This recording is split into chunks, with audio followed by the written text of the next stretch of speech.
Boa tarde a todos, meu nome é Gustavo Zucchini e a gente vai começar aqui o painel Brasil é um bom negócio.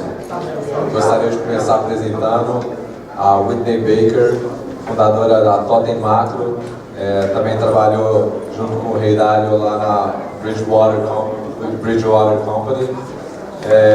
Vou também chamar José Zilkeman, sócio do Head de Asset Management do BTG Pactual, formado pela FGV de São Paulo em Administração.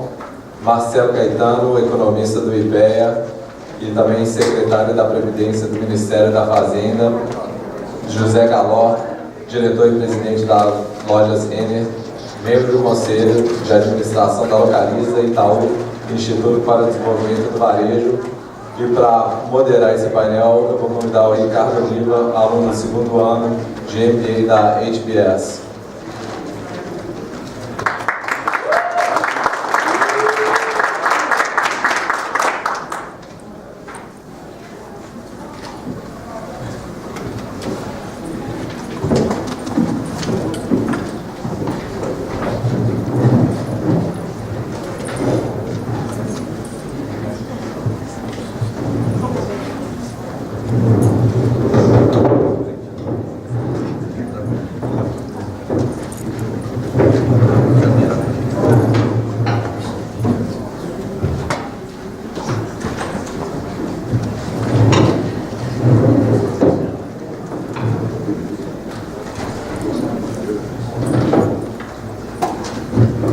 Boa tarde a todos, obrigado Gustavo pela apresentação breve.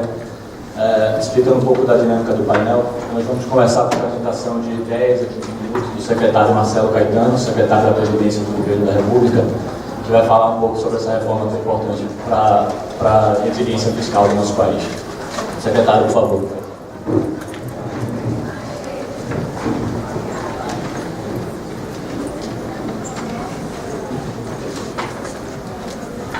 Boa tarde a todos. Obrigado. E falar mais uma vez sobre a necessidade de uma reforma da Previdência do nosso país e a situação como ela se encontra hoje. Em primeiro lugar, quando se discute sobre um diagnóstico a respeito da questão previdenciária do país, a gente analisa três grandes aspectos, três grandes vetores. O primeiro vetor é a questão da cobertura previdenciária. Como os idosos, quando a gente fala de previdência, basicamente benefício voltado às pessoas mais idosas, os idosos no Brasil recebem o benefício previdenciário, seja ele de natureza contributiva ou não contributiva, e a resposta é sim. O grau de cobertura da Previdência Social brasileira na fase de recebimento do benefício é alto, comparativamente ao resto do mundo e também comparativamente a países com um nível de renda parecido com o nosso. Então, mais de 95% das pessoas do Brasil com 65 anos ou mais recebem algum tipo de benefício, seja ele contributivo ou não contributivo. O segundo item do diagnóstico previdenciário diz respeito à suficiência. As pessoas recebem o benefício e esse valor do recebimento do benefício, ele está de acordo com a renda do país ou não está de acordo com a renda do país. E aí, nesse aspecto em particular, dependendo da ótica que a gente analisa, existe um piso previdenciário, que equivale não só da Previdência, mas também da Assistência Social, que equivale ao salário mínimo, assim, um valor baixo, mas comparativamente à renda do país, uma taxa aí na faixa de metade de uma renda média do país. Mas, quando a gente analisa a questão da suficiência, às vezes aparecem também questões do outro estilo. Quer dizer, quando a gente fala de política pública, política, não é só uma questão de fazer diagnóstico técnico, tem também a negociação, a debate que ocorre no dia a dia. E no processo de negociação de uma reforma da Previdência, naturalmente você ouve os mais diversos atores. E uma situação que me deixou bastante intrigado, principalmente esses grupos que fazem oposição mais ferrenha à reforma da Previdência, veio uma senhora, uma senhora assim, de 46 anos, e falou muito indignada comigo que ela, a reforma da Previdência, ia fazer com que ela levasse, de 44 anos, fazer que levasse 9 anos a mais para se aposentar. E você vai conversando com ela, tudo bem, fazer a informação assim, você vai 9 anos a mais para se aposentar, mas ela 44, você pensa que tudo essa se aposentaria, 46 anos. Para se aposentar. Se aposentar no Brasil não é a aposentadoria, no sentido original da palavra, que é se recolher os aposentos, né? Receber um benefício, uma pensão. Tá, então, é bem uma questão de previdência. Porque previdência, né? Previdente, seguro social, a gente vai aos primórdios da definição, começaram a aparecer a Europa Central, a Alemanha, a Bismarck, esses estados de bem-estar social e foram se aprofundando o objetivo seguro, né, que as pessoas têm por idade avançada, por invalidez, né, alguém falece, gera uma renda para a família, não é com 46 anos. Estava revoltadíssima porque eu jogava os 46 para 55 anos. Né? É claro que aí na narrativa que se constrói que eu ainda vou me aposentar aos 55 anos, que é uma idade muito baixa para se aposentar. Em qualquer idade do mundo. Você fala que a narrativa se constrói que vai mais forte, não. Qual o valor? A carreira dela permite uma aposentadoria anual na casa dos $100 mil por ano. Onde que ela queria morar? Aí veio outra reunião. Não só de Nova York, mas frustrou a expectativa dela, que ela estava com a ideia dos 46 mudar para a Itália e cuidar os filhos dela na Itália. Isso não é um caso único, é um caso assim, que vários, assim, principalmente dessas categorias que mais gritam contra a reforma, cria uma narrativa que não nos coloca na reforma, coloca os grupos mais pobres, que não são afetados, para construir uma narrativa contra a reforma. Então, veja, nesse caso, concretamente falando, cobrir previdência para alguém de 46 anos, para ganhar $100 mil de aposentadoria por ano, para ele vir morar na Itália para ter os filhos lá, isso não é previdência. Isso é uma distorção. Então, o diagnóstico tem que levar em conta 3 pontos: cobertura, suficiência. Se tem problema de hipossuficiência, esses problemas têm que ser corrigidos.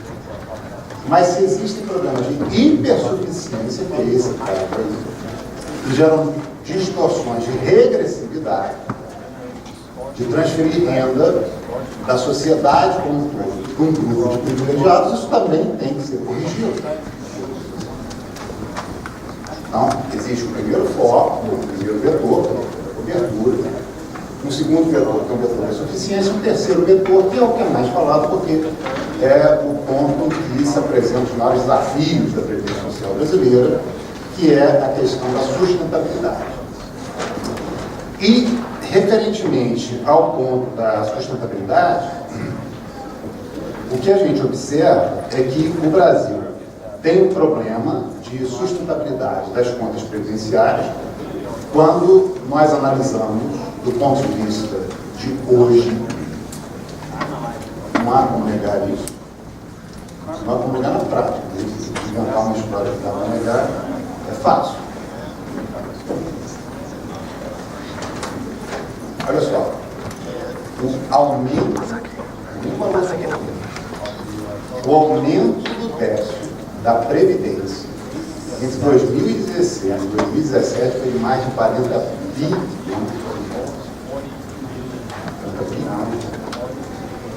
Eu vejo aqui que está na escola, né?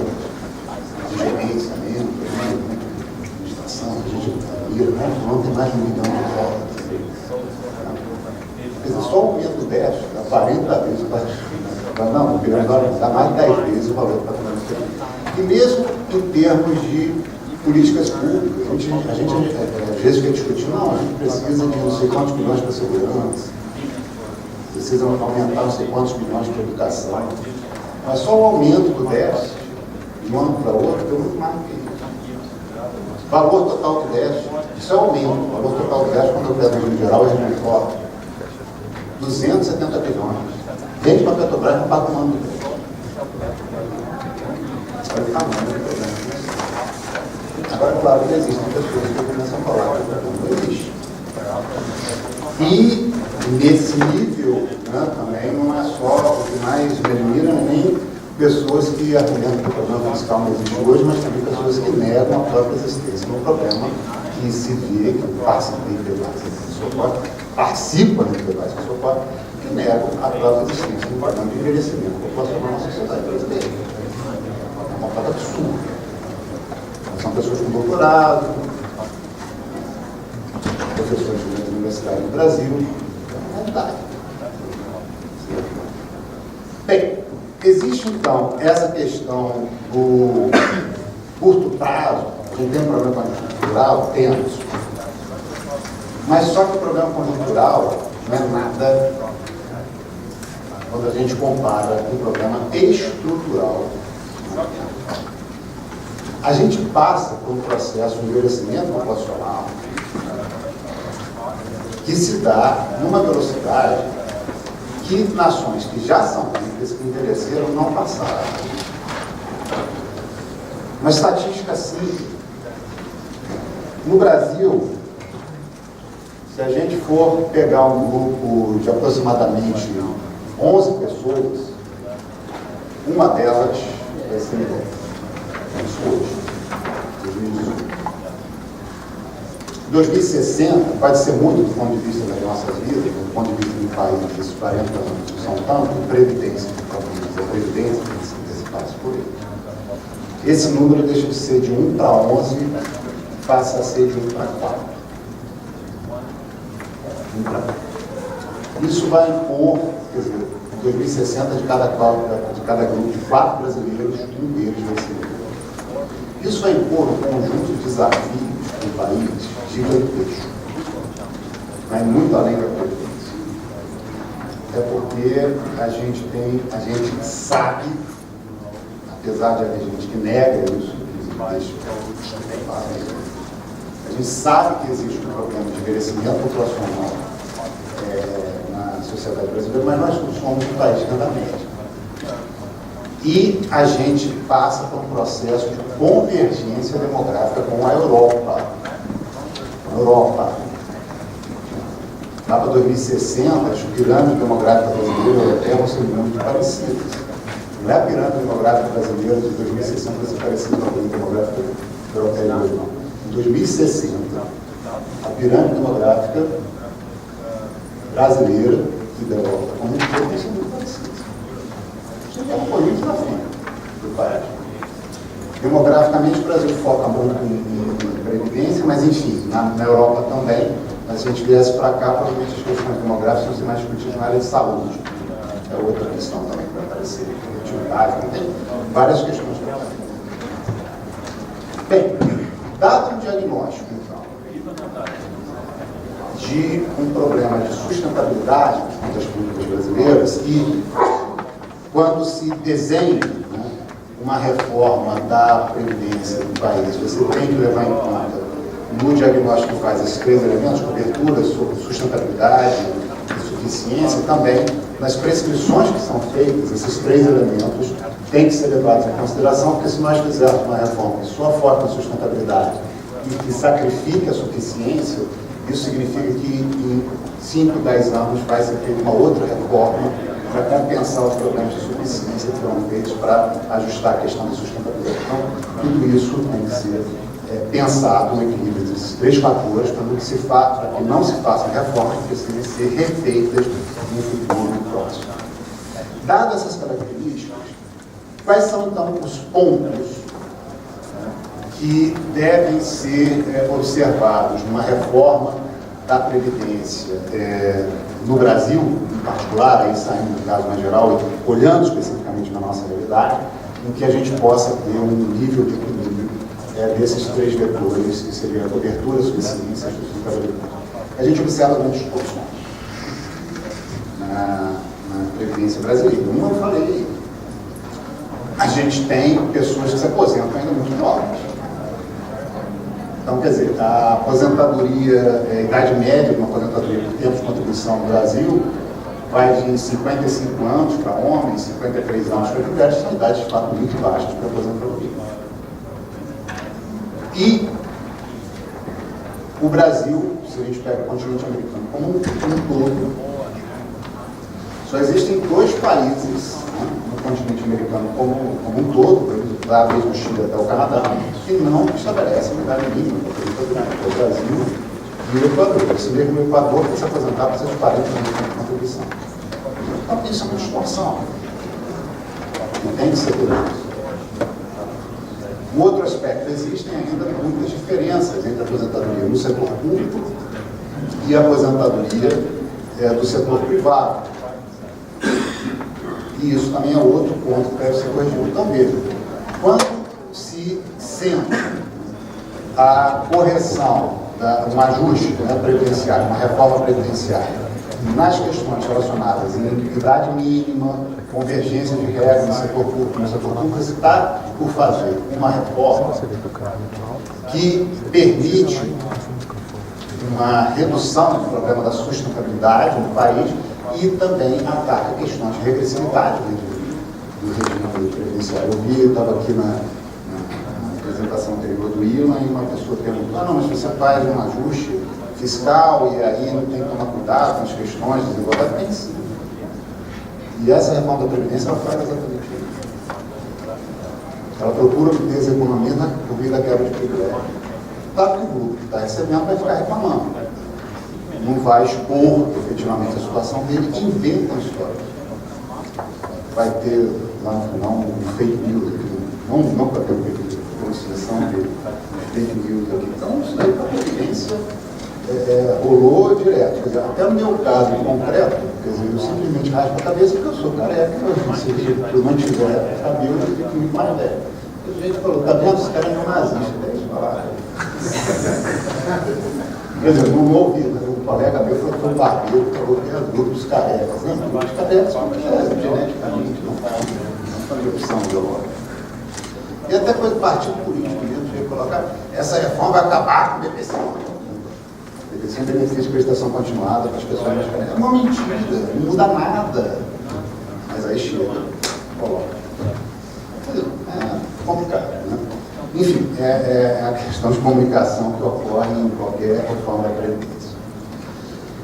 Do ponto de vista, procurando concluir, que eu acho que eu tenho que fazer no final, do ponto de vista, então, de como fica, né, essa questão da reforma da Previdência, de fato, como houve essa intervenção, né, no Rio de Janeiro, por questões de segurança, então, constitucionalmente falando, não tem como se tocar a reforma da Previdência, dado que há essa intervenção no Rio de Janeiro. Se impede uma reforma constitucional. Agora, dá para fazer uma reforma constitucional? Dá. Mas o que vai acontecer, esses aspectos que eu coloquei, que são as grandes distorções, que é uma disparidade da Previdência do setor público, do setor privado, e a existência de uma idade mínima para aposentadoria no Brasil, você só consegue realmente enfrentar essa situação por meio de emenda constitucional. Qualquer reforma fora disso daí acaba por acentuar ainda mais as divergências entre o setor público e o setor privado, desde que está sendo um processo de convergência entre os dois, ele está trazendo um processo de divergência entre os dois, então melhor não fazer nada.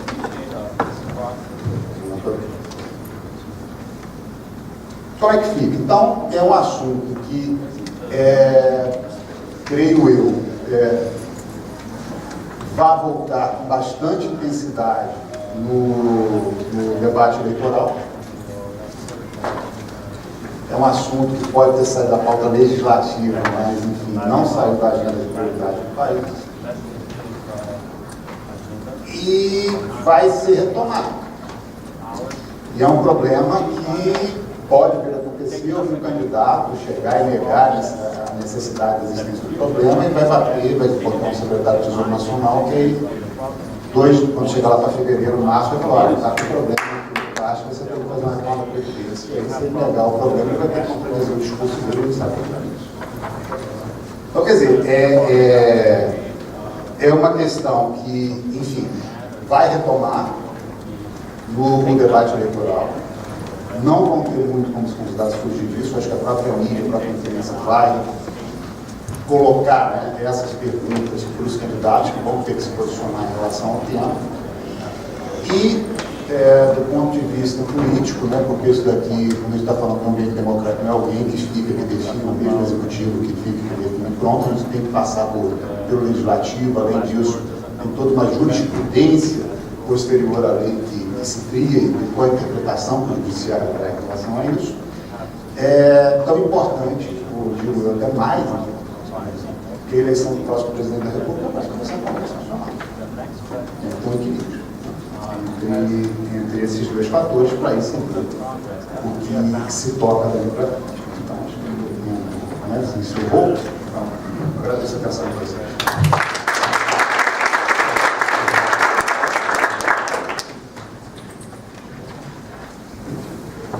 Obrigado, secretário. Eu acho que melhor introdução para esse painel. O painel vai falar de Brasil como um negócio não poderia haver.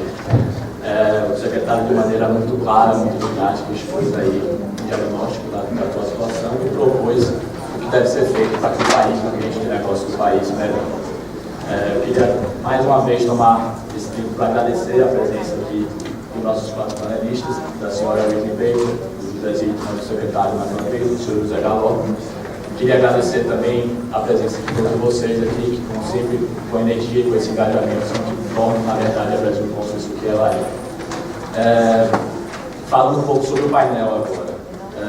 Só um lembrete, a senhora Whitney Baker, ela é canadense, ela fala inglês, e ela vai falar inglês durante todo o painel. Então, quem preferir, nós temos fones no fundo da sala, quem preferir ter a tradução do português, por favor, fique à vontade. E isso faz, essa questão de ter aqui a senhora Whitney faz parte de um projeto, do objetivo da Brasil Conference de se tornar cada vez mais internacional. Internacional não significa apenas estar aqui em Harvard e MIT, significa ter aqui no palco, ter no público pessoas de outros lugares do mundo para que assim a gente fortaleça o intercâmbio de ideias com o nosso país e consiga aí construir um país melhor. É a nossa esperança. Bom, a missão do painel aqui em específico é tratar do Brasil como um bom negócio, tratar então do ambiente de investimentos do país. E a gente vai primeiro dar uma olhada no passado recente, tentando entender um pouco aí do que foi o Brasil nos últimos 10 anos como um negócio, como um local de investimento. Depois a gente vai dar uma olhada no país como ele está hoje e traçar o que precisa ser feito para que o país melhore e para que o futuro do Brasil como um bom negócio seja cada vez mais certo. E para isso, quando nós estávamos montando o painel, foi imaginada a dinâmica que nós teríamos aqui. Primeiro, um CEO de empresa, um CEO de uma varejista, possivelmente a varejista de mais sucesso no país, que consegue ter aquele olhar do chão, o olhar do empresário, que está ali, que vive toda a dificuldade macroeconômica no dia a dia dele, ali, seja pelo lado da captação de investimentos, seja pelo lado do consumidor dele. Temos o José Zito, que é head do fundo absoluto do BTG Pactual, um fundo que tem, mais uma vez também, entendido esse ambiente de negócio do Brasil muito bem e conseguido navegar ele com tanto sucesso aí nos últimos 10 anos. E por fim, a Whitney Baker, ela foi a head de Emerging Markets do Bridgewater, o mesmo fundo do Ray Dalio que estava falando ali agora, e saiu tem 3, 4 meses para montar uma empresa de research focada em mercados emergentes. Então ela vai trazer para a gente essa perspectiva do investidor internacional e como é que ele enxerga o Brasil, possivelmente fazendo aí benchmarks e comparações com outros países emergentes, para que a gente possa mais uma vez aprender dessa experiência internacional. A dinâmica do painel, só entrando um pouco aqui, vão ser Q&As, eu tenho algumas perguntas aqui preparadas, mas eu gostaria de pedir muito para que vocês entrassem no Slido, no aplicativo, tem aqui o código, e façam as perguntas que vocês têm interesse, porque no final serão reservados 30 minutos aproximadamente de perguntas da plateia. Bom, Obrigado, eu vou começar aqui com a primeira pergunta já.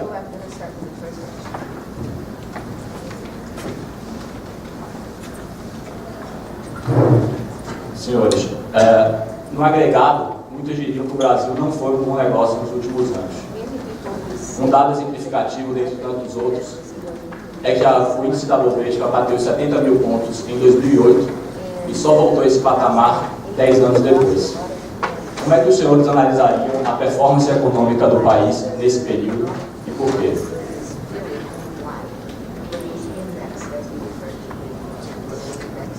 Bom, boa tarde a todos, Ricardo, pessoal da mesa, vocês todos. É bem desafiador a gente falar Brasil é um bom negócio, né? Depois até da adição aqui do nosso secretário. Veja bem, eu vou usar 30 segundos para descrever o que era a Renner, só para vocês terem uma ideia. Nós éramos, há 23 anos atrás, numa cadeia de 8 lojas no Rio Grande do Sul, 800 pessoas. Hoje nós somos uma cadeia de 500 lojas no Brasil, somos líderes do mercado, com mais de 20 mil colaboradores. Nosso market cap em 92 era menos de $1 milhão, hoje estamos no market cap de 7 bilhões de dólares. A gente vale mais que a Nordstrom, mais que a Macy's, mais que a Ralph Lauren. Então eu acho que dá para fazer bons negócios no Brasil, certo? Então eu acho que, vejam, nós passamos por situações, você fala 10 anos, nós passamos por situações, antes da consolidação, a consolidação da inflação brasileira aconteceu em 95, nós passamos por situações de 80% de inflação por mês, certo? E sobrevivemos. Então, hoje, eu acho que o grande desafio de uma empresa, eu acho que o ambiente é extremamente relevante, certo? Mas se você tem uma vantagem competitiva muito forte, se você consegue construir uma proposta de valor extremamente diferenciada, todas as crises, todas as situações que acontecem, elas são um desafio desse modelo. E eu acho que dá para ser bem sucedido em qualquer ambiente econômico, porque eu acho que o diferencial competitivo de uma empresa, as pessoas que tocam essa empresa praticando, tendo uma cultura forte, princípio de valores, você vence qualquer ambiente econômico e você inclusive pode proporcionar a executivos até realmente grandes desafios e grandes realizações. Como é que a gente está vendo no Brasil hoje? Eu acho que aconteceu um verdadeiro milagre no Brasil nesses últimos 2 anos. Nós saímos de uma inflação de 8 ou 9% para uma inflação de 2,8%. Em 2 anos e pouco, saímos de uma Selic de 14% para uma Selic de 6,5%. Tivemos a reforma da reforma trabalhista. Tivemos uma legislação de controle dos gastos. Tivemos uma reforma na área de educação. Se fizermos mais reformas nesses últimos 2 anos, secretário, do que realizar nos últimos 15 anos. Eu acho que aí tem muita esperança. Só para vocês terem uma ideia, a reforma trabalhista era uma loucura, certo? As demandas trabalhistas no Brasil. Eu me lembro assim, por exemplo, no Citibank tinha 2% das operações do Brasil, tinha 90% das demandas trabalhistas do Brasil, enfim, uma série de coisas nesse sentido. Foi feita essa reforma. As demandas hoje se reduziram pela metade, tá? Porque se abusava e abusava das demandas, e hoje essas demandas passaram a ser onerosas. Se alguém pede alguma coisa que não tem direito, ele vai ter que pagar por isso, certo? Enfim, e não aprovamos a reforma previdenciária por muito pouco, certo? O senhor está lá dentro, eu apenas tenho a sensibilidade, mas eu diria que a coisa está indo muito bem. Eu acho que tem certas horas que as coisas têm que piorar para melhorar. Tá? E a gente vê hoje assim, uma sociedade bastante, uma sociedade amadurecendo no Brasil. Tá? A gente vê, a gente está vendo coisas tristes no Brasil, questão de corrupção e tal, mas é um amadurecimento de uma sociedade. A esse país aqui, onde nós estamos, passou por um momento quase tão crítico quanto o Brasil, leva tempo, certo? Mas eu garanto para vocês o seguinte, que hoje, a questão de corrupção, ela vai deixar uma grande mudança de comportamento na ética de empresas, na ética de políticos, inclusive. Então, a gente, se nós não tivermos a felicidade, tá? Eu acho que a probabilidade talvez seja relativamente boa de aprovar uma Previdência. Porque se a gente olhar todas essas variáveis microeconômicas que eu citei, nós vamos ter um ano bom no Brasil. Tá? Com inflação baixa, com juros baixos, confiança do consumidor aumentando. Tá? O grande ponto de interrogação é a eleição. Tá? Aqui eu acho que nem adianta a gente perder tempo para discutir a eleição, porque não há candidatos. Tá? Agora, se tem alguns, bom, a gente tem alguns para isso. Bom, mas se a gente tiver a sorte de ter um bom político, com razoáveis conhecimentos de gestão, certo? Ética, que consiga formar um bom time, poxa, a gente poderia estar num processo muito interessante de consolidação, né, porque as condições microeconômicas estão prontas. Quem vai receber, quem vai comandar esse país, vai receber um país bastante pronto, bastante estabilizado. O nível de crédito no Brasil, os consumidores brasileiros não estão endividados. Eu ouvi ali uma conversa hoje de um dos palestrantes que falava que, acho que era um dos semicandidatos, aí, que falou com alto nível de endividamento, de 60%, não é verdade, certo? Nós estamos hoje, por exemplo, na renda com o menor índice de inadimplência dos últimos 10 anos. Nós acompanhamos estatísticas do Banco Central e o comprometimento de renda familiar, que significa prestação e pagamento de serviços, ele anda, nos últimos 10 anos, ele foi ao redor de 22%, agora ele está 19%. Nós estamos um consumidor pronto para começar a comprar. Temos juros baixos, tá? E até porque nós temos sim, a nossa distribuição de classes sociais é um pouco perversa. Nós temos realmente uma distribuição não boa de renda. Tá? Mas, por outro lado, nós temos, e óbvio que para uma boa parte da população, o crédito é fundamental. Agora, eu estou há 40 anos no varejo, eu nunca vi uma crise de crédito no Brasil na nível de consumidor. Nunca. Certo? Como aconteceu aqui na crise de 2008, né, a crise da crise do imobiliário aqui, nunca tivemos no Brasil. Por quê? Porque para o consumidor brasileiro, o crédito é uma espécie de ativo. Se o consumidor brasileiro ele vai para uma blacklist, ele não pode mais comprar, não pode mais ter empréstimos, ele não pode mais, muitas vezes, colocar o filho na escola, não pode mais comprar telefone, energia elétrica. Então, o consumidor brasileiro cuida muito do crédito. Tá? E eu acho que, praticamente, eu tinha que começar a dizer, certo, que 200 milhões de habitantes, tá? Enfim, a gente vê muitas empresas que estão crescendo no Brasil, que estão fazendo, enfim, muito bons trabalhos, tá? Mas nós, por exemplo, a gente tem também somos competitivos no Brasil, a gente está experimentando, será que nós não somos competitivos fora? Então, nós vamos ir para o Uruguai agora, estamos lá com 13 lojas, mais 13 esse ano. E a gente está bem legal lá, nossa venda está 50% acima do previsto, a nossa coleção está certa, enfim,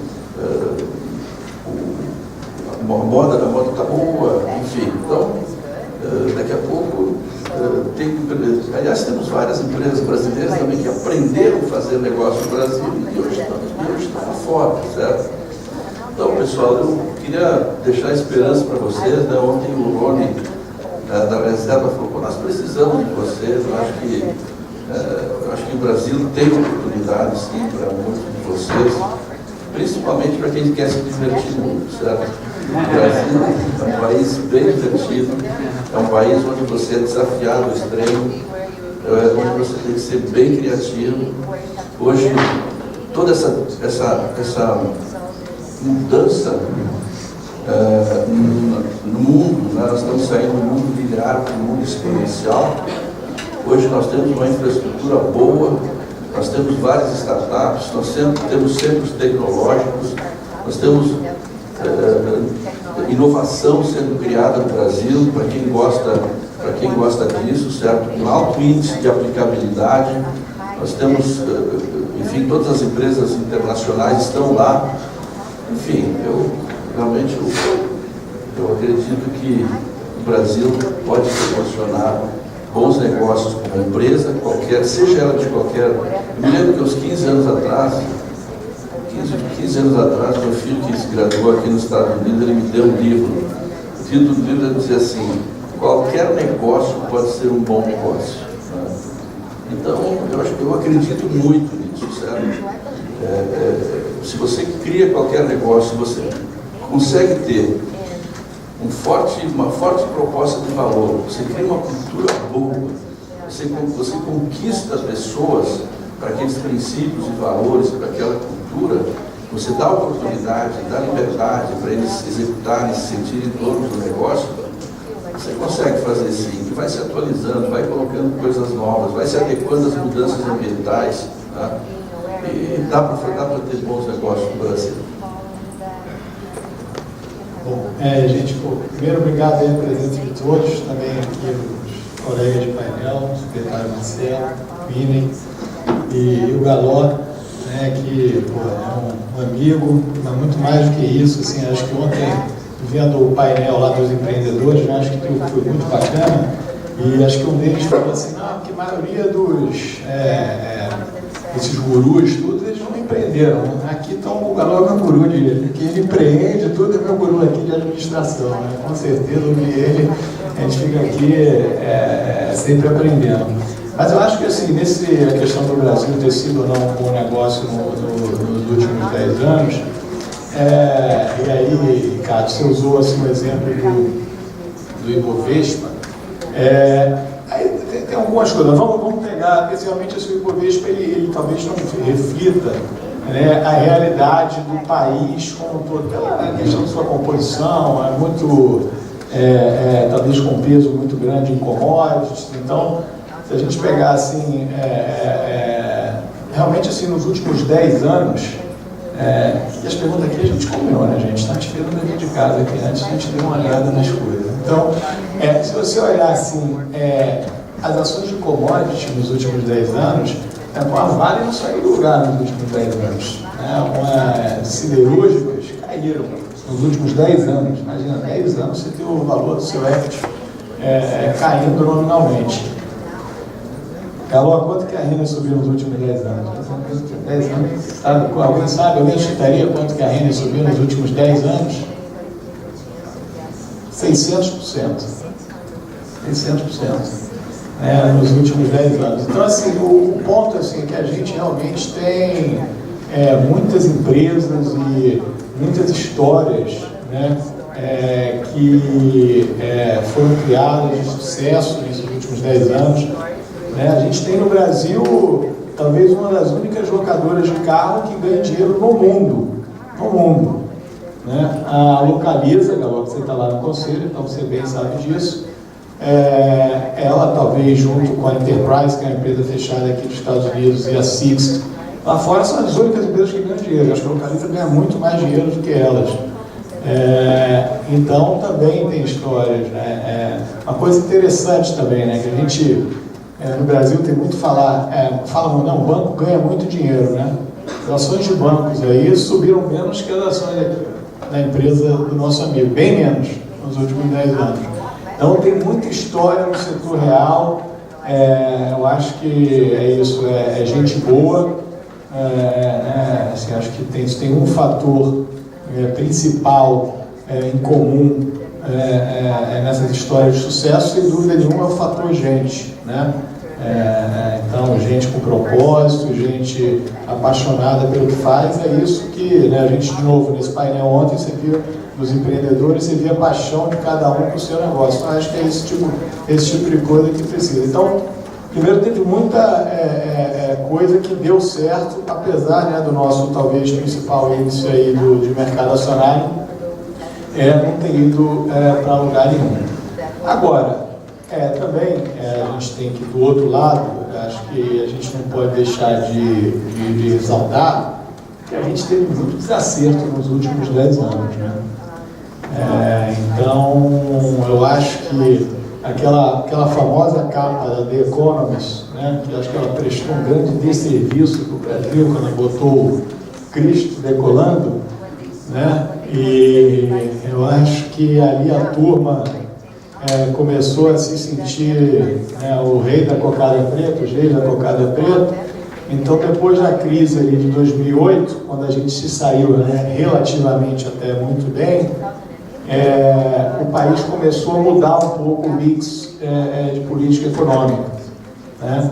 Então, começaram a sair, né, aquele primeiro governo do PT foi um governo, do ponto de vista macroeconômico, uma belíssima surpresa, dado que o discurso, né, lógico que histórico dele, então foi muito positivo.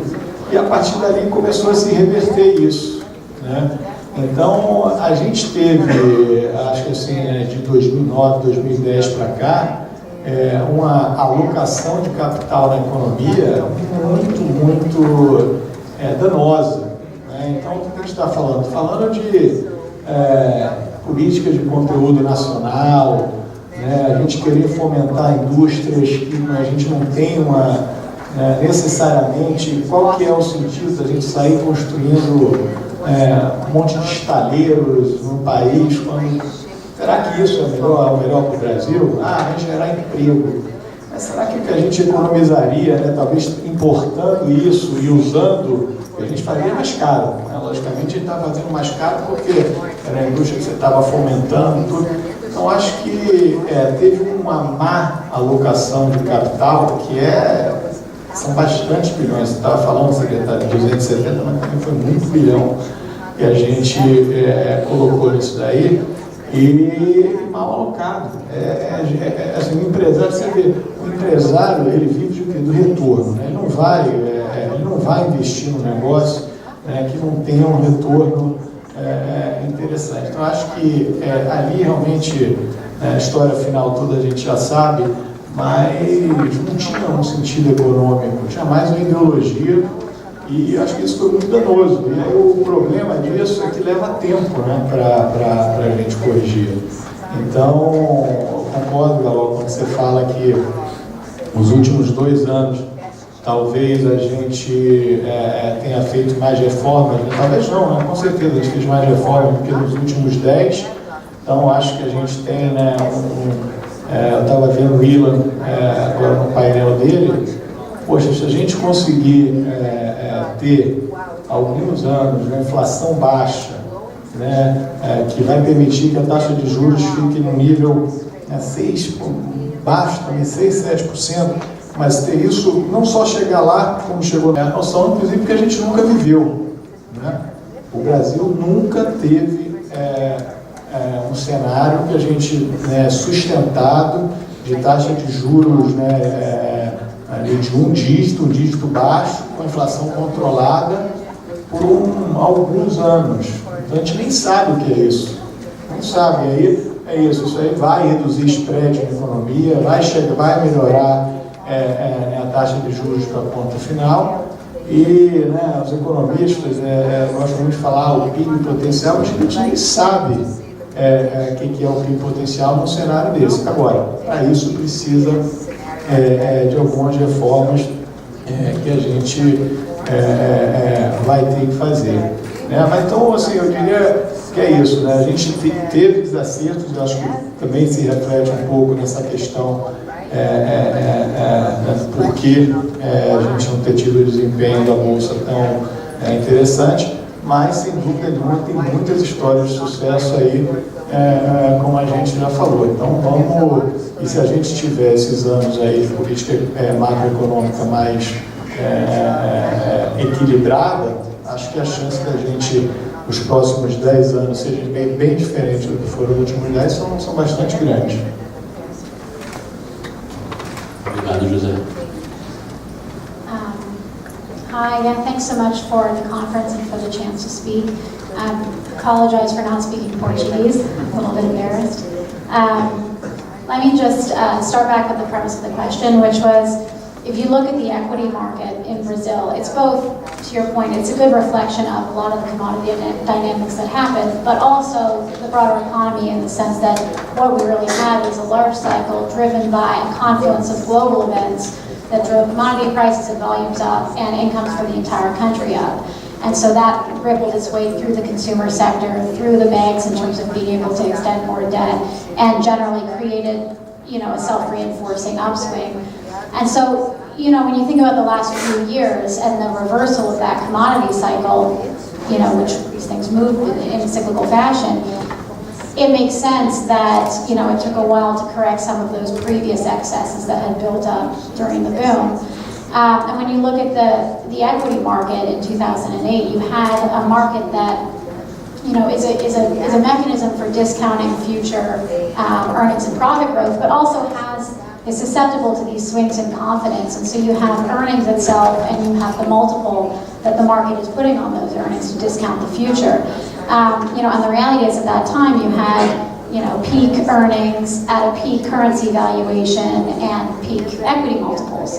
And so of course those things started to correct, and when you look at the market now, to your question, in real terms, a big part of the reason why it's recovered the previous value was just simply that the real devalued significantly and allowed the dollar earners in the index to generate a translation benefit in real terms. I mean, in dollar terms, the Bovespa is still significantly below where it was in 2008 or 2010, just like the commodity index globally in dollar terms is at those levels. And so I think, the important thing going forward to think about prospects are, we've had these big cycles, and how policymakers and how economic agents manage through that is pretty critical in terms of figuring out how things are going to work going forward. I think now, the interesting thing is, everybody's mentioned, it's obviously one of the most important things, that inflation has come to levels now where you can still generate a positive real rate of return at fairly low interest rates. And I think you have a couple considerations there, one of which is, firstly, there was just about the biggest recession Brazil has had in the last 20 years or so. And so, of course, you have excess capacity in the Brazilian economy that is about as big as it's ever been. And so when you think about inflation and the trajectory of that, a lot of it is cyclical and a lot of it is secular forces as well, related to deleveraging that's going on in the bank system. But cyclically speaking, you have huge excess capacity and very low inflation, and those things go hand in hand. You've also had some, one-off factors like the beneficial harvest and stuff like that. But going forward, I think the important thing is, look, you had a huge economic contraction, and it's interesting to think about how long it actually took for inflation to come down in the way that it did. The governor was speaking about today, you had a contracting economy and at the same time persistently high inflation. And part of the dynamic there reflects this rigidity in the economy, whether it be through unionization or wage indexation or different factoring goods markets, and also the decision making of policymakers in terms of how they react to those challenges. So, to your point of contrasting versus another economy, you look at, and certainly, different when you think about investing in emerging markets in general. As a foreign investor, you have different risks in different places, and you have to price accordingly for that. But if I think about the difference between, say, how Russia dealt with its balance of payments adjustment, and the external shock they had, and how another commodity exporter, Brazil, managed the same process. The difficulty is, it's kind of interesting. You go to Russia, and there's a cultural trauma that happened from the experience in the 1990s. And so you talk to anybody there, whether it's policymakers or general people on the street, and they almost are boastful about how much pain they can withstand economically, as long as they don't have to go back to the 1990s. You know, it's like you talk to policymakers and they say, look, we had a 13% of GDP balance of payment shock in 2014. You know, and we dealt with all of that within 1 year, and they're proud of that because it speaks to the ability to adjust quickly and to take unpopular decisions when they're needed. And the general population, whether it be households or corporates in in Russia, you know, they go along with it because they know it's a necessity, and they just are more fearful of the alternative if they don't. You know, and the situation in Brazil, as you saw originally, talking about with Dilma's first term, you had the slowdown in growth that happened when commodity prices started to level off in 2011, and that was responded to with aggressive stimulus, you know, whether it be the state banks cutting spreads and taking share, whether it be BNDES ramping up, the Petrobras investments on the Lula field and everything else, whether it be directly fiscal stimulus. And so all this stuff, and of course at that time interest rates came down to a little bit above where they are now, and so you also had people talking about very low interest rates and the sustainability of that.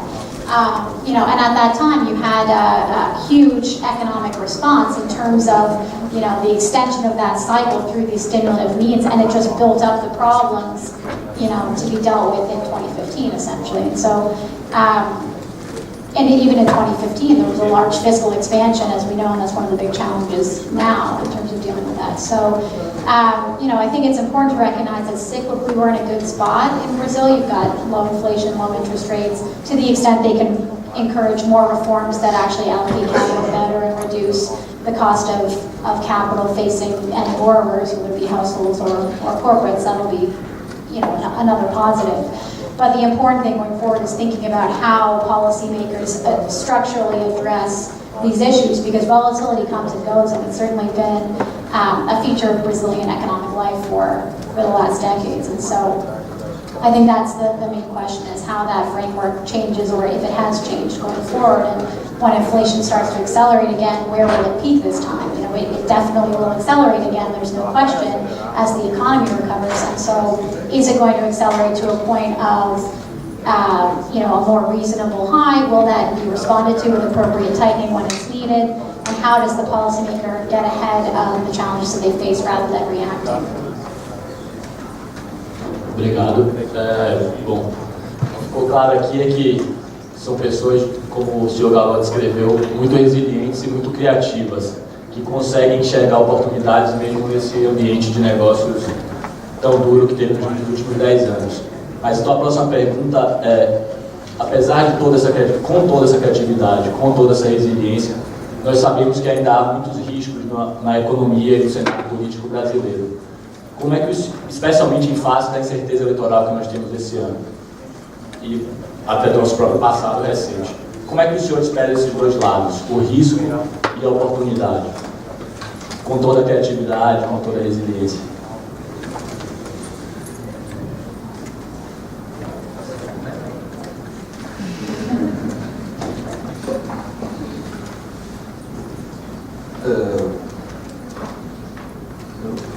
Eu acho que tem questão de atitude, sabe? De atitude. Só para deixar claro, eu não sou o dono da Renner, tá? Eu sou um executivo, certo? A Renner é uma corporation, tá? Eu não sei, eu acredito muito na atitude das pessoas, sabe? Eu vejo assim, ó, nós temos aqui muita gente jovem, né?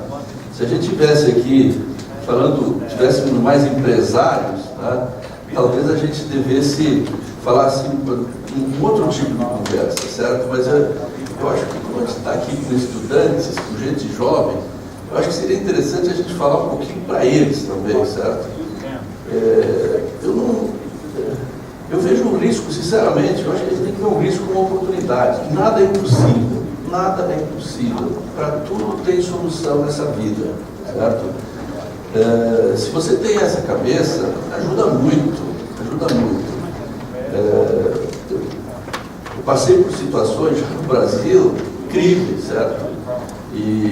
Mas Mas a primeira coisa que eu fiz foi juntar meu time, tá? E dizer o que nós vamos fazer. Ninguém faz nada sozinho. O que nós vamos fazer? Vamos conversar, vamos discutir.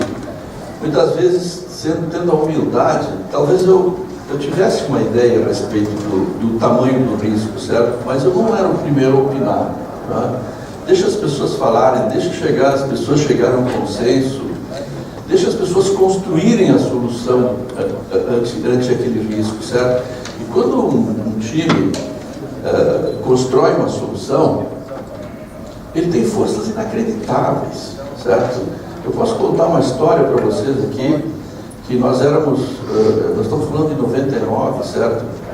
E nós tínhamos 21 lojas. E nós não conseguimos entrar no Rio, em São Paulo, porque na época a inflação era muito alta, não se construíam novos shoppings, não se expandiam shoppings. E de repente houve uma situação em que duas empresas, por modelos, faliram, certo? MAP e Mesbla, vocês aí, não sei se já ouviram falar disso, mas marca de sorvete, não era marca de loja de departamento, certo? Mas elas faliram não pela sua eficácia gerencial, elas faliram pelo seu modelo. E nós tivemos oportunidade, foi uma longa negociação, começa só para vocês terem uma ideia, que nós ficamos com 9 lojas do MAP e ficamos com 19 da Mesbla. A nossa negociação com o MAP começou com 300 milhões de reais pelas 9 lojas. Nós pagamos 9, certo? Você quer risco oportunidade, certo? Aí nós tínhamos 38 lojas da Mesbla, nós não tínhamos condições de absorver. Aí nos reunimos no BNDES com o meu caro concorrente e amigo Flávio Rocha, que é o presidente da Riachuelo, que é candidato, aliás, a presidente da República, certo? Como nós não tínhamos condições de absorver todas as lojas, então, o Flávio, o que você quer? Eu quero de Salvador para cima, tá bem. A gente fez o tratado das Tordesilhas, né? Ele ficou com para cima e nós ficamos para baixo. De repente, caíram na nossa mão 28 lojas, certo? De repente, do zero, levamos 40 anos para ter 21 lojas, certo? De repente, 28 lojas grandes, 2.000, 2.500 metros quadrados. Nós tínhamos um arquiteto, tá? E 2 auxiliares, lojas espalhadas pelo Brasil. A nossa marca só era forte aqui no Rio Grande do Sul, Santa Catarina e Paraná. Nós éramos desconhecidos no Rio de Janeiro, desconhecidos em Brasília, desconhecidos em Belo Horizonte. E essas lojas grandes, 2.000 metros, a gente abria as lojas, elas estavam deterioradas, porque não se tinha mais manutenção, o ar-condicionado estava podre, as suas escadas rolantes não funcionavam. Nós, em 1 ano e meio, inauguramos 28 lojas, certo? E não morremos, certo? Então, para mim isso assim, ó, fica uma grande mensagem, certo? Que você tem, isso também é um risco, né? Você chegar a assumir um compromisso, tá? Um grande compromisso, de mais do que dobrar a sua cadeia. Se a gente tivesse contratado a McKinsey, ela teria dito que seria impossível fazer isso, certo? Então, conseguimos, né? E foi interessante que nesse ano e meio que a gente abriu essas 22 lojas, imagina que é contratar pessoas em mercados diferentes, né? Quando a gente conseguiu, assim, deu uma espécie de uma depressão que não tinha mais o que fazer. E aí abriu-se um vácuo, assim, mas aí nós olhamos para trás, mas o que nós conseguimos fazer? Como é que nós conseguimos inaugurar o Tijolo? Pô, ninguém falou para a gente que era impossível. Aí nós fomos lá e fizemos. Então, eu acho que a gente encara assim, sabe? A gente encara assim períodos em que a inflação era alta, períodos em que, na época que o ex-presidente Lula assumiu, né, o dólar foi a R$4, equivalente hoje, quem sabe a R$7 ou R$8. Tá? O que vai fazer? Tá? Não tem o que fazer. Tem que dar um jeito, tem que achar uma solução, junto ao teu time. Acho que a gente tem que encarar a coisa assim, sabe? Muitos de vocês querem ser empreendedores, né? Empreendedorismo é isso, tá, pessoal? É acreditar e tocar ficha. E também eu queria mandar uma mensagem para vocês. ser empreendedor não significa necessariamente você ter uma startup. Você pode ser empreendedor também com uma empresa privada, né? E eu, inclusive, na Renner eu fiz nós temos ciclos, certo? Quando eu entrei, nós era uma empresa familiar, 7 anos, depois ela foi subsidiária da JCPenney, a JCPenney comprou, depois vendeu 7 anos, depois nós fomos 7 anos de empresa corporation, depois nós agora estamos agora acabando, nós queremos ser um fast retailer tremendamente eficiente, né? Você sabe que os fast retailers hoje estão acabando com as lojas de departamento, e agora o próximo estágio é o estágio digital. Então eu brinco assim, ao invés de mudar de emprego, eu mudo a empresa, certo? Então, a gente pode ser empreendedor também em empresa privada, correr risco, ajudar, enfim, tá? Eu acho que enfrentar riscos, pessoal, quem se assusta com risco não é a empresa, são as pessoas, tá? Então, como é que a empresa vai enfrentar risco? Como é que as pessoas que estão tocando a empresa vão enfrentar isso? Você vê, olhando para esse lado, a coisa fica um pouquinho mais diferente, eu volto a dizer, mais divertida. Obrigado, senhor. Com certeza, uma inspiração. Eu acho, assim, eu cresci com meus pais falando que o Brasil era o país, ouvindo dos meus pais, o Brasil é o país do futuro, tudo. Não chegou ali, né? Então, eu também continuo falando isso com meus filhos e uma hora vai chegar. Agora, eu acho que assim, a gente, como a Laura falou, a gente tem que continuar acreditando. Lá no risco da eleição, tem o risco da eleição, mas acho também assim, que a sociedade brasileira, nos últimos anos, em função de tudo que a gente viveu, a gente viu um amadurecimento grande, né? Diante de tudo que aconteceu. Então, eu acho assim, a gente vê os debates aí, né, que até propiciaram uma série dessas reformas que aconteceram nos últimos anos, né, mas eu acho que hoje as discussões elas são muito mais claras, né, assim, que eu gostaria de ver, né, eu acho que é isso, né, como o Carol falou, né, os jovens, acho que eles têm que ter essa cabeça de ficar discutindo direita, esquerda, coisas que são aqui, a política, né, você querer ter uma inflação controlada, né, você ter querer, né, e é isso vai propiciar uma taxa de juros mais baixa, isso vai beneficiar todo mundo, isso não tem que ser nem de direita, nem de esquerda. Isso, né, são as coisas que isso já está provado, não adianta a gente querer, vamos copiar, o Jorge Paulo ele fala, né, o garantia copiando outro, né, quando foi fazer André, olhou todas as práticas do que era feito lá fora, a gente não precisa, o que deu certo está aí, então a gente tem que, eu acho que se a sociedade tiver essa maturidade, né, qualquer que seja o governo, né, mas preservando esses pontos principais aí, eu acho que é isso, a gente tem tudo para dar certo, a gente tem, o Brasil é um país com 200 milhões de pessoas, mercado de construção incrível, isso, quantas lojas dá para chegar na Renner, quantos países você pode ter, quando vai chegar a 500, 600 lojas, isso é muito difícil, são poucos países que você tem esse potencial. Então,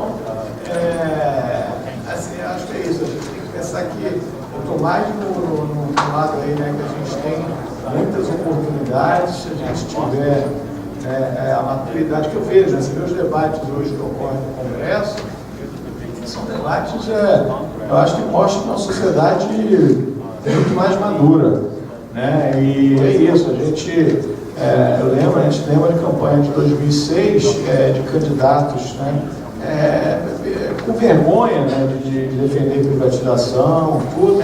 Hoje eu acho que isso acho que espero que seja um debate, né, estamos discutindo aí a privatização da Eletrobras. Se ela vai acontecer ou não é outra coisa, mas só a gente ter essa discussão, e mostrar o que aconteceu com a Eletrobras quando ela estava a destruição de riqueza, uma destruição, quanto capital público, dinheiro público foi empregado ali e o que causou.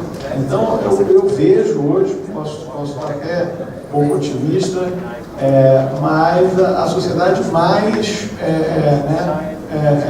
propensa a estar aceitando, né, esse tipo de discussão.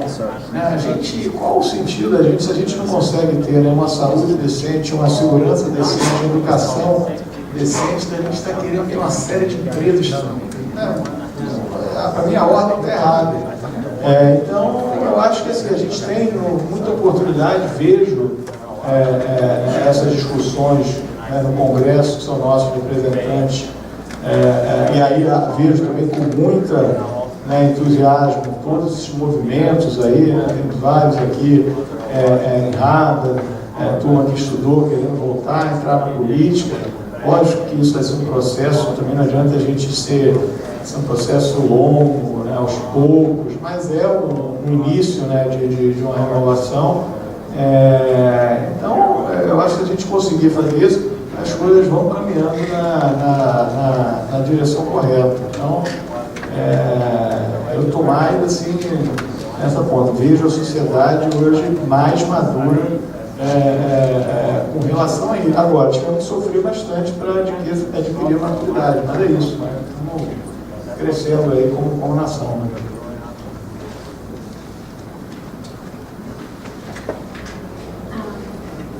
Yeah, so coming back, I guess the question of long-term opportunity in a country, and because anybody who was there during Ray's speech talked about some of the ways that you think about that, and really it's always been a function of the people and then how much those people can produce and their relative competitiveness versus the rest of the world. And then you really only need to look back, through history of the last couple centuries to figure out, when that gets messed up, when that can go wrong. And it seems like there's pretty much two things that have chronically happened. If you look back at a chart of the share of world GDP in like the middle of the 1800s, right? So 1850 or so, you had India and you had China that were the vast majority of global output, right? And it made sense because at the time they had the vast majority of the population, and so this was pre-technology and really was a function of the fact that they had bigger population sizes. And then all that you had to have happen in that environment is a massive technological change that increased the returns on one person being able to produce a vast amount more output. And China and India were close to those developments, and obviously the Industrial Revolution centered in Britain and Europe, and the shares changed rapidly. And so one major cost is being close to technological advancement, and that it's pretty easy to see that in that example. And the second thing I'd say, if you go back to, go back to the USSR as a flagship example, it's almost incomprehensible to me that in the 60s the USSR was vying for political power with the US, and now it's something like a tenth of the relative economic strength. And so I think you look at that model and you see that a country that is, centrally controlled, government allocated, that is close to trade, that's cut off from technical innovation in the rest of the world, and where, particularly relevant for Brazil, where the country is overly reliant on exports of one volatile commodity or a series of volatile commodities, is not a recipe for long-term economic strength. Or even more closely at home, you have the differences in South America, looking between Colombia and Chile and, say, Argentina and Venezuela, and the issues of populism that have misallocated resources in those latter countries. And so I think when you think about the prospects of Brazil longer term, what you have is a country that, as you're clearly seeing here in this conference, on this panel, entrepreneurship and innovation and ideas, and really a lot of opportunity to harness that domestic market. But you have a government that is, and overregulation and allocation of capital and all that kind of stuff that really gets in the way and really stops those opportunities from being tapped. And when you think about, or you have populism, and one of the key functions of that, which is always, I think it's sort of becoming a broad global phenomenon now, but populism is, I think, a very Latin American concept. And when you think about what the defining feature of it is, it's really the cross-subsidization of taking productive resource from the producing parts of the economy and allocating that to the consuming parts of the economy. And when you do that, what you have is two things. You hollow out the productive capacity, and you reduce the profitability of that capacity. And then you also have, you reduce the savings rate of the country because you foster overconsumption. And what happens when you can't make your own production and you don't have your own savings is you end up importing production from the rest of the world and importing capital from the rest of the world and being dependent on those things. And that creates the volatility that generally drives the higher risk premiums, higher interest rates, that increase the cost of capital, that make a lot of the opportunities that Brazil obviously has out of reach for economic reasons. And so you need to sort of short-circuit that process and start reducing the volatility, improving the economic management, getting the government out of the way, and then by doing that, reducing the hurdle rates of capital that people need to earn to be able to take risks in Brazil over those longer-term horizons. And that brings a lot more of those opportunities into reach. And when that happens, obviously it has a good compounding effect because those things enhance productivity for the Brazilian labor force, the Brazilian economy at large, and so the whole thing kind of builds on itself. And I think that's kind of what you saw in Chile and you saw in other markets that have managed to deal with the volatility imposed by being reliant on commodities and still allow a free allocation of capital in the economy to maximize the potential growth. So anyway, that's my 2 cents on what I think the long-term requires in Brazil. Thank you. Bom, eu não sou pessimista de nenhuma maneira. Eu, pelo contrário, fico aqui muito inspirado por tudo que vocês falam, mas eu acho que meu dever aqui é provocar vocês um pouco. Então lá vai mais uma. O Brasil está na posição 125 no ranking do e-business, divulgado pelo Banco Mundial. Abaixo, inclusive, da média da América Latina e do Caribe.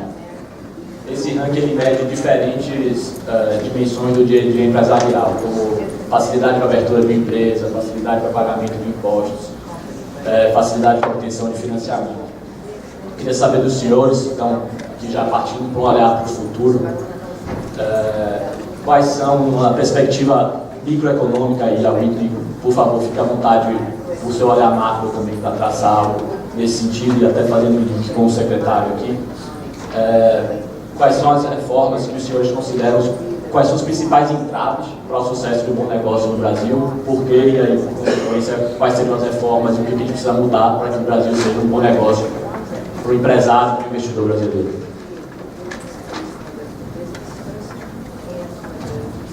Bom, eu acho que nós somos, como o Vitor falou, acho que nós somos uma sociedade em movimento, certo? A gente sabe desses números, dói pra caramba. Agora, o que eu estou vendo assim é que nós temos hoje várias coisas boas acontecendo. Nós temos empresários se movimentando, nós temos vários, por exemplo, nós temos a Comunitas, que é uma ONG, certo? Que hoje está em várias cidades, que ajuda a melhorar a gestão das pessoas, só para vocês terem uma ideia, por exemplo, na nossa cidade de Porto Alegre, a Comunitas resolveu atuar, lá nós tínhamos assim, a liberação dos bombeiros, era um absurdo, era mais de 300 dias, e foi feito um trabalho lá, com o apoio da Comunitas, e a gente reduziu isso para 25 dias, certo? Então, a gente vê isso é na nossa cidade, a Comunitas está em várias cidades, né? Nós temos uma sociedade que está se movimentando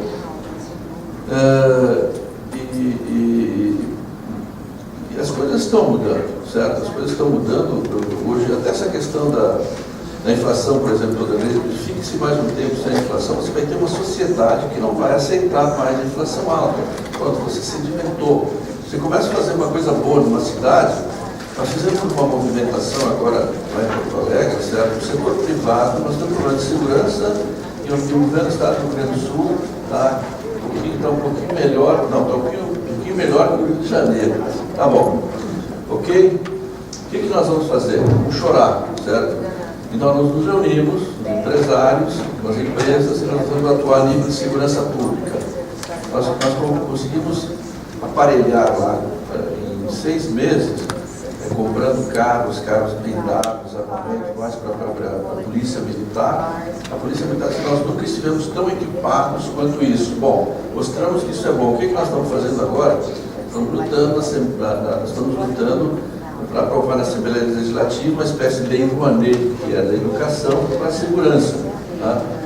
O que aconteceu? A cidade vizinha, Canoas, soube disso, está fazendo lá também. Então, eu acho que se começa a surgir polos de melhoria, tá? Exemplos de... Eu tenho aqui sem fazer qualquer tipo de... Mas assim, por exemplo, o ex-prefeito de Dória, né, lá de São Paulo, quando ele ouviu essa história de Porto Alegre, ele falou, mas em São Paulo eu quero fazer isso em 10 dias. Né? Sei lá se fez ou não fez, mas algumas coisas ele deve ter mexido. Então nós temos que entender o país como uma cidade, como um país assim, que está indo. Né? E aí, essas coisas nada aceitáveis, não adianta a gente chorar, essa é a realidade. Bom, o que nós podemos fazer? Eu acho que nunca vi tantos movimentos em direção a empresários fazendo alguma coisa a nível de política, a nível de formando políticos, como nesses últimos 4, 5 anos, certo? Essas pessoas vão assumir cargos públicos. Né? Vai demorar um pouco, vai, mas é muito melhor do que não fazer nada. Então, gente, eu acho que vejo também um amadurecimento político, tá? de vários executivos, de vários gestores. E é bom, tem uma coisa, sabe? Acho que nós, empresários, temos que parar de se queixar. Eu vou contar para vocês um movimento. Nós somos do varejo, né? E nem tudo na área empresarial é essa maravilha. Tá? Então nós temos, por exemplo, a Confederação Nacional da Indústria, que reúne todos os industriais. Tem a Confederação Nacional do Comércio, que é um desastre. Certo? Eu estou há 36 anos, que é o mesmo presidente, eu não conheço nunca uma foto dele no jornal e uma frase. Bom, o que eu vou fazer? Nós vamos chorar. Vamos chorar, nós criamos o IDV, o Instituto de Desenvolvimento Varejo, onde reunimos, começamos com 10, depois nós temos uns 40, 50 maiores varejistas do Brasil, de todos os setores, supermercados, está lá Pão de Açúcar, Carrefour, Walmart, estamos nós, a C&A, Riachuelo, a Marisa, está o Box, está o McDonald's, está, enfim, né? Hoje, o que nós fazemos? Nós vamos lá para o governo, você talvez até já tenha encontrado, não vamos lá nos queixar, nós vamos só ver capital, mas não vamos lá dizer assim, ó, aqui, ó, vamos reduzir o imposto, não, o que a gente pode fazer junto, o que a gente pode melhorar, né? Temos conseguido coisas incríveis, certo? No começo até, a gente ficou surpreso, né? Tantas coisas boas que a gente conseguiu interagindo, né? Porque a gente sempre olha para escutar, o governo é ineficiente, não é verdade. Eu acho que lá, né, que a nível executivo, tem muita gente boa que também é brasileiro, que também quer melhorar o país. Então, não adianta ir lá chorar, vamos sentar juntos, vamos resolver. Olha, essa legislação aqui, não adianta ir por aqui, que não vai ser viável operacionalmente, um pouquinho aqui, um pouquinho ali, enfim. Acho que são movimentos de uma sociedade que está se mexendo, a gente que vive há mais tempo no Brasil, eu estou vendo várias coisas construtivas acontecendo que permitem me dizer que é uma sociedade que está amadurecendo, uma sociedade que hoje vai para a rua, certo? Não chega para certas coisas. Eu achei isso muito bom. Tá? Nós só tínhamos um lado indo para as ruas, uma situação destrutiva, uma situação negativa, certo? Hoje nós temos uma sociedade indo para a rua querendo construir. Então, tem coisas boas acontecendo no Brasil, vai ter que melhorar isso também. Secretário, o senhor quiser falar, fique à vontade, mas também... Eu observo que, enfim, tem os diagnósticos, né, das necessidades da reforma, mas, enfim, existe um grande avanço no país em relação a isso. Quer dizer, as pessoas reconhecem a existência de problemas e já procuram soluções para isso, né? Agora, é um processo de avanço gradual, né? que a gente vive em um ambiente democrático, em que aí há essa necessidade de debate. Mas eu já observo isso, quer dizer, quando eu comecei a trabalhar nessa questão previdenciária, e mais entrando agora no papel do secretário mesmo, um grande desafio era que as pessoas simplesmente negavam a existência do problema. Agora você vê que já há um reconhecimento da existência do problema. E muitas vezes também no reconhecimento também tinha muito uma ideia de soluções simplistas, simplórias ou falsas. Já se observa o reconhecimento do problema e já tem uma consciência de propor uma solução mais equilibrada, né? Que você tenha uma sociedade que haja uma sustentabilidade das contas, ao mesmo tempo que haja uma sociedade mais igualitária. Então, quer dizer, é um caminho de evolução e, de fato, o Brasil, nesse aspecto, ele tem seguido, mas é um processo que você tem que trabalhar continuamente. Cara, você falou, a dificuldade de fazer negócio no Brasil, né? E o que a gente pode esperar para frente. Eu acho assim, isso tem prós e contras, né? Acho que contras, sem dúvida nenhuma, né? O seu dia a dia, sem dúvida nenhuma, né? O empresário brasileiro, né? É um herói, né? Faca nos dentes, né? Todo dia, porque é sistema tributário diferente por estado, então é uma complicação, né, tributária, um excesso de burocracia que, agora, isso é um lado negativo. O que é o lado positivo? É que eu acho que isso dá uma carcaça, vamos chamar assim, né, para a gente, fora toda a volatilidade macroeconômica, né, que também ajuda nisso. E que eu acho que faz a gente ter pela nossa própria vivência, tudo, faz a gente preparado para enfrentar qualquer coisa aqui fora, acho que com uma bagagem que pouca gente tem, né? Então, a gente tem histórias, né, isso aí cada vez mais de empresas vindo para cá, e perdendo medo, que vindo para cá. A gente é muito próximo aqui, para usar aqui o exemplo da Renner, tudo está no Uruguai, tudo eles gostam de fazer, mas a ambição é maior, né? Por quê? Por que não, né, fazer? Mas acho que a gente tem cada vez mais empresas fazendo isso. De novo, eu acho que a gente tem uma vantagem competitiva. Eu vejo isso tanto na parte, vamos dizer assim, da economia real, quanto até no mercado financeiro mesmo, né? A Whitney já saiu lá do Bridgewater, mas daqui a pouco a gente vai ter poder. Por que o brasileiro não pode vir aqui? Porque a gente, PhD em crise, a gente né? Então, a gente tem realmente todas as condições. Tem que, às vezes, perder esse complexo de vira-lata que a gente tem, achar que... Eu não tenho a menor dúvida disso, entendeu? Que a gente tem condição... tem que vir aqui para realmente que a gente pode muito. Agora, acho que a gente, assim, pensando nas reformas, que é o outro ponto da sua questão, as reformas a gente sabe, né? O Brasil é um país em construção, não é? Isso aí tem a reforma da Previdência, que já foi tocada aqui pelo secretário, tem que ter uma simplificação tributária, né, tremenda. Então, para ver uma reforma política, né, extremamente importante, então estão aí. Agora, tem que ver como é que a gente vai construindo os consensos para...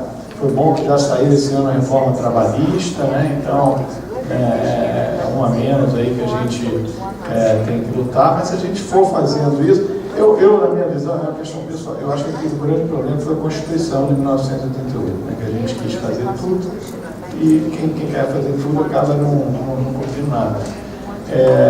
Então, nós só temos que fazer várias reformas constitucionais, né? Porque realmente não dá para você ter, posso sempre falar, né? Aqui nos Estados Unidos são 2 páginas, nem isso, e resolveu. O Brasil é um rio desse tamanho que acaba não tendo, complica muito. Acho que a gente podia simplificar muito a vida de todos nós se fosse mais simples. Ela gosta bastante de falar de simplicidade, né? Falta simplicidade aí, né? Para as coisas acontecerem.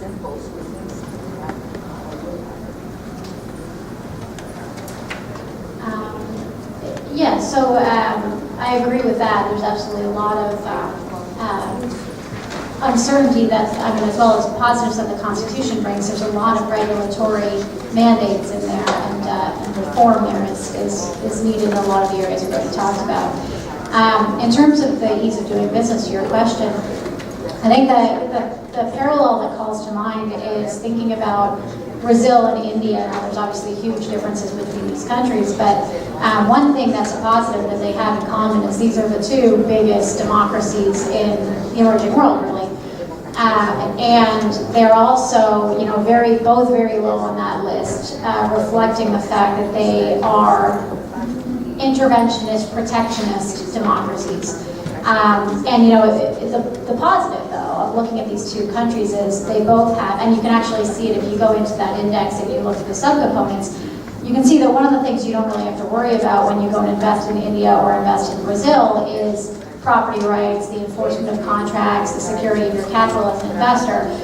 Obviously, if you think about going to Russia or many other places, these are bigger questions, and you obviously have to charge compensation for that as you think about it. And so, with that foundation, you look at those subcomponents for Brazil and the ability to enforce contracts and to have minority rights for investors is something like at the 25th percentile in the world. So it's not great, but it is still very tractable. And then, where the shortfalls are in things like the cost of doing business in terms of the tax take, the administrative burden in terms of processing those taxes, the regulatory difficulties associated with procuring goods, whether they be imported goods and capital goods that are required, whether it be labor inflexibilities. And so there's a broad array of things, in the just day-to-day trying to get things done arena that need to be dealt with, and a lot of those sort of circle back to constitutional issues and mandates that have to happen. Now, if you look at India, for instance, that's a country that has undertaken a pretty broad and aggressive spate of reforms aimed at liberalizing all of those things. And so the important thing, I think, in terms of thinking about Brazil's position going forward is to remember that even with improvements, and we have seen improvements in the past few years in a lot of those areas, other places are also improving. And so you have to think about, it's a relative position when you're thinking about attracting global investment and global capital. And so I think that needs to drive that urgency in the sense of the policymakers here to follow through on what's already been started. And I think, if it were me and I were prioritizing an area of reform in Brazil, aside from the fiscal position, I think, which obviously is sort of on the docket as soon as the election is over, it would be the allocation of capital and the ability for entrepreneurs to get the capital that they need access to.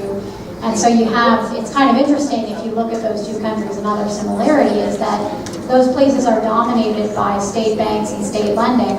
And even if you look at, to what Mr. Goldfein was talking about earlier, if you look at, for a given dollar of deposits in the banking system, how much of that is the bank actually free to allocate to the borrowers that it deems worthy? It's relatively low. I mean, both countries have very high mandated lending, reserve requirements, mandated amounts of those savings that have to go into government bonds to fund very large government debt piles in both cases. And what that does is it cross-subsidizes capital allocation between the good borrowers and the bad borrowers, and it sort of distorts the access to credit for the viable projects and the viable companies. And so I think if it were me, reforming the ability for the banking sector to make its own decisions, to allocate capital freely, removing subsidized and guaranteed lending, all of those things would be top of my list. And it is definitely the case that you're seeing huge progress there. So even in, cyclically driven, but even things like the shrinkage in the BNDES and, Banco do Brasil pricing its spreads more competitively versus how they were back in 2011. All these things are positive in terms of ultimately allowing the banks to allocate capital with good foresight and good risk pricing across their borrowers, and to be able going forward to lower the spreads that good borrowers pay, which again just opens up the available opportunities for companies in Brazil to take advantage of. temos tempo para mais uma pergunta. Vou ler uma pergunta aqui da plateia. Qual o papel da política industrial no aumento da atratividade do Brasil?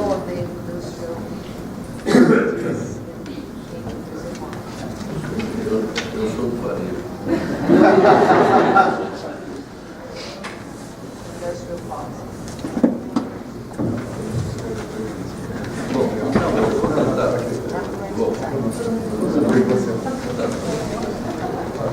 Bem, sou secretário da Previdência, né? Então também não vou ficar falando de privatização, porque senão vem alguém de política industrial, começa a falar de Previdência, eu também não. Veja, são questões. Quando você toca política, quer dizer, o grande objetivo é o desenvolvimento de um país, é trazer à nação melhor nível de bem-estar, né, para a nação em particular. Na minha visão, concretamente falando, quer dizer, em vez de privilegiar um setor A, B ou C, em função de ter que escolher alguém para isso, melhor ter políticas mais horizontais, eu digo isso não somente em relação à questão de política industrial, mas também a questão tributária, ter um tratamento mais igualitário e deixar para que o mais eficiente acabe tomando sua posição, né?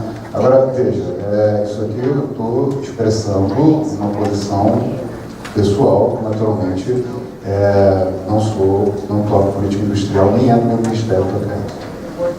Já que eu não tenho a mesma marca que o nosso secretário, é exatamente isso. Né? Eu acho que assim, eu não acredito muito em políticas industriais, verticais, de escolher isso aqui, o Brasil tem que ter isso aqui.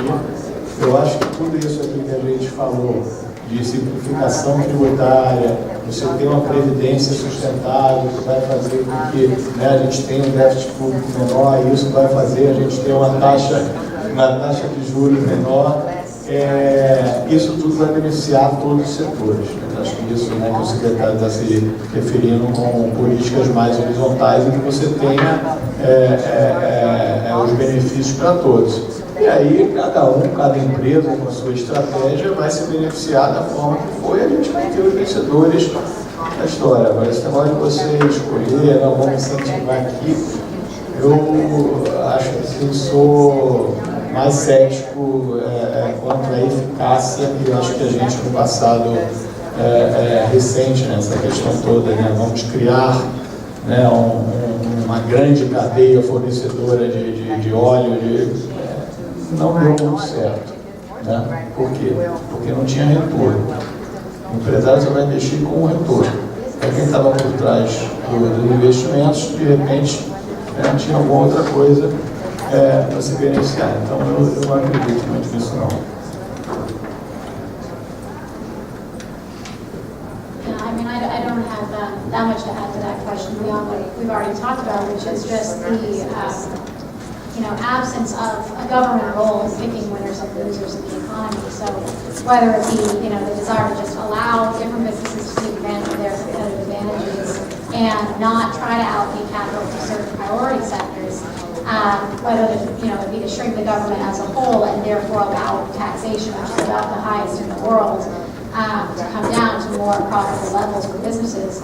All these things are helpful industrial policies, and so I think as far as they can, the benefits of reducing government and freeing up markets to kind of do their job is kind of where I focus there, rather than picking any particular winners or losers.